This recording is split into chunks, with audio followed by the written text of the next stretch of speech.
आपके सामने है class fifth English new gems Ratna Sagar lesson number 6। और आज हम पढ़ने वाले हैं एक ऐसे व्यक्ति के बारे में जिन्होंने हमारे देश की आज़ादी के लिए लड़ाई लड़ी और साथ ही हमारे देश के प्रथम प्रधानमंत्री भी बने।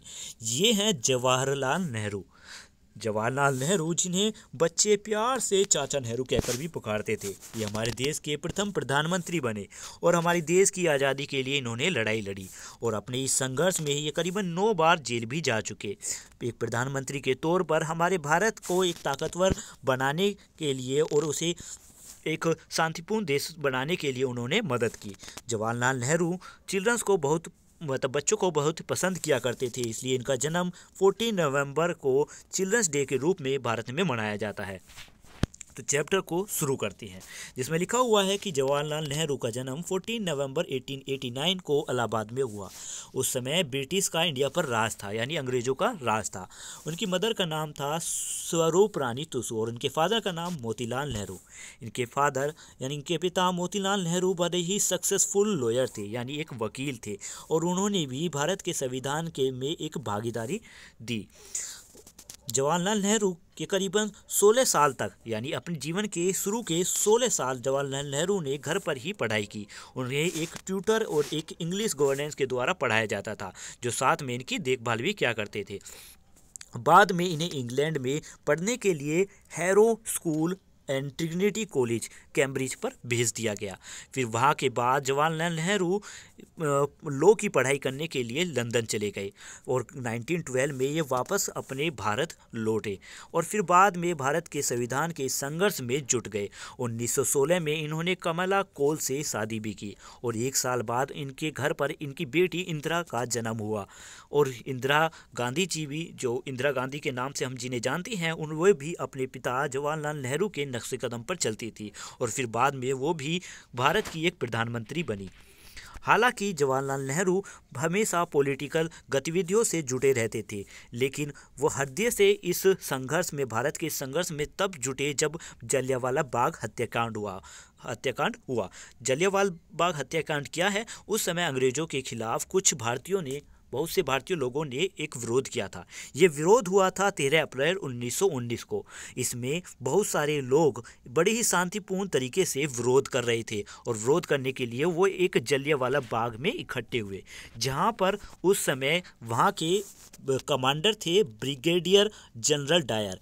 इनके ही आदेश पर वहाँ के सभी दरवाज़ों को बंद कर दिया गया और सभी जितने भी विरोधी थे उनको वहीं पर कैद कर दिया गया, जिससे कि कोई भी बाहर ना जा सके। फिर बाद में सभी ब्रिटिश ने फायरिंग की, जिसमें करीबन 10 मिनट तक गोलियां चली और उस गोली के दौरान 379 पीपल्स मारे गए और करीबन 1200 लोग बड़े ही बुरी तरीके से घायल हो गए। जब नेहरू जी को इस बारे में पता चला, उन्होंने इस बारे में सुना, तो वो बड़ी ही उन्हें पता चला कि किस तरीके से भारत के उन लोगों को जिन पर कोई हथियार नहीं थे, उन पर इतनी बुरी तरीके से हमला किया गया। तो उन्होंने इसके खिलाफ लड़ाई में वो जुट गए, जितना हो सके उन्होंने इसके लिए संघर्ष किया। इस घटना ने इनके इंडिया को इंडिपेंडेंस करने की जो ये चाहत थी, इसको और ज़्यादा बढ़ा दिया। नेहरू जी अपने इंडियन नेशनल कांग्रेस के एक मुख्य नेता बन गए थे और अपनी पॉलिटिकल पार्टी के एक प्रेसिडेंट बन चुके थे। ये महात्मा गांधी जी के से बहुत ज़्यादा प्रभावित थे और हमेशा महात्मा गांधी जी के बहुत ज़्यादा करीब भी थे। तो इनको जब अरेस्ट किया गया, इन्होंने कई बार क्या किया था कि विरोध के में ये बहुत से ऐसे विरोध थे जिनमें शामिल हुए थे। तो इन्हें जब एक डिसओबीडियंस नाम के एक मूवमेंट में इन्हें शामिल होने के अपराध में गिरफ्तार किया गया, तो जेल में होने के बाद भी इनकी जो पावर थी, इनकी जो ताकत थी भारत को संविधान करने के लिए, वो और बढ़ती चली गई। ये महात्मा गांधी उस समय जब जेल में थे, महात्मा गांधी के उन सिद्धांतों को समझने लगे। वो सिद्धांत जो असहयोग और अहिंसा के थे, यानी बिना लड़े अंग्रेजों से शांति से जीत जाने वाली बातें। तो जवाहरलाल नेहरू ने बहुत सारे देशों में यात्राएं की, बहुत सारे पॉलिटिशियन लीडर से मिले और साथ ही उन्होंने बहुत से कंट्री से, बहुत से देशों से इंडिया को संविधान करने के लिए बहुत सी सपोर्ट हासिल की, मतलब सहायता मिली। उन्होंने मतलब क्या किया था, जवाहरलाल नेहरू ने बहुत से देशों में यात्राएं की, वहाँ के पॉलिटिकल लीडर से सहायता ली और साथ ही बहुत सारी कंट्रीज़ थी जिनकी मदद से उन्होंने भारत के संविधान को हासिल करने के लिए सहायता भी मांगी। उन्होंने साथ ही वहाँ के दूसरे देशों की सिस्टम को समझा और ये भी देखा कि किस तरीके से दूसरे देशों की कंट्रीज़ अपने देश को चलाया करती है। और फिर बाद में प्रेसिडेंट बनने के बाद वो सभी बातें जो इन्होंने सीखी थी वो सभी हमारे देश में लागू कर दी, जिससे कि हमारा इंडिया का सिस्टम भी और बेहतरीन बन सके। 15 अगस्त 1947 को क्या हुआ था, हमारा देश आज़ाद हुआ था। और उस समय जब हमारा देश आज़ाद हुआ तो हमारे प्रधानमंत्री जवाहरलाल नेहरू ने हमारे रेड फोर्ट पर एक झंडा फहराया था, हमारा नेशनल फ्लैग। और उन्होंने ये शपथ ली थी, उन्होंने चैलेंज लिया था कि जो भी इन्होंने सीखा है और जो भी इन्होंने समझा है उन सभी को ये लागू करेंगे, जिससे हमारा देश एक स्वस्थ और एक अच्छा देश बन सके। जवाहरलाल नेहरू ने बहुत सी योगदान भी दिए। और यहाँ पे लिखा हुआ है, Nehru's ideas of progress carried out young Indian towards great scientific achievement, यानी नेहरू जी की वो सभी सहायता जो भारत के सभी नौजवानों को मिली है, जिससे कि उन्होंने बहुत से अचीवमेंट प्राप्त की है।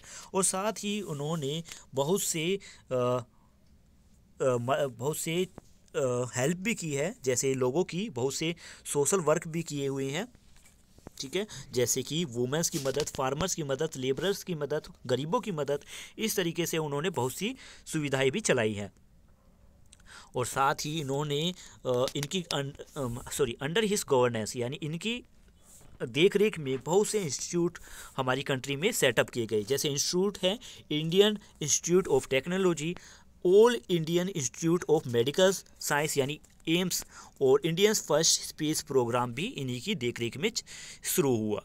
जवाहरलाल नेहरू हमारे देश के पहले प्रधानमंत्री बने और 1947 को ये सबसे पहले हमारे देश में प्रधानमंत्री बने थे। और 1964 तक, जब तक कि इनकी डेथ नहीं हुई, तब तक यही हमारे देश के प्रधानमंत्री बनकर रहे।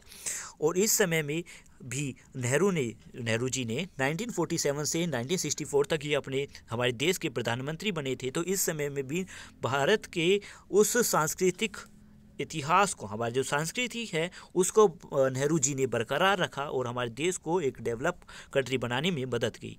और हमें इन पर गर्व है। ये लास्ट लाइन लिखी हुई है कि हम सबको इन पर गर्व है कि इन्होंने हमारे देश के लिए इतना कुछ किया है। तो आज ये चैप्टर यहीं पर ख़त्म होता है। वीडियो अच्छी लगी है तो लाइक ज़रूर करना। क्वेश्चन आंसर आपको जल्द ही वीडियो के डिस्क्रिप्शन में मिलेंगे, यानी लिंक मिलेगा, या फिर चैनल की प्लेलिस्ट में आप जाकर देख सकती हैं। तो फिर से यही बोलना चाहूँगा, वीडियो अच्छी लगी है तो लाइक ज़रूर करना। Thank you, have a nice day, bye bye.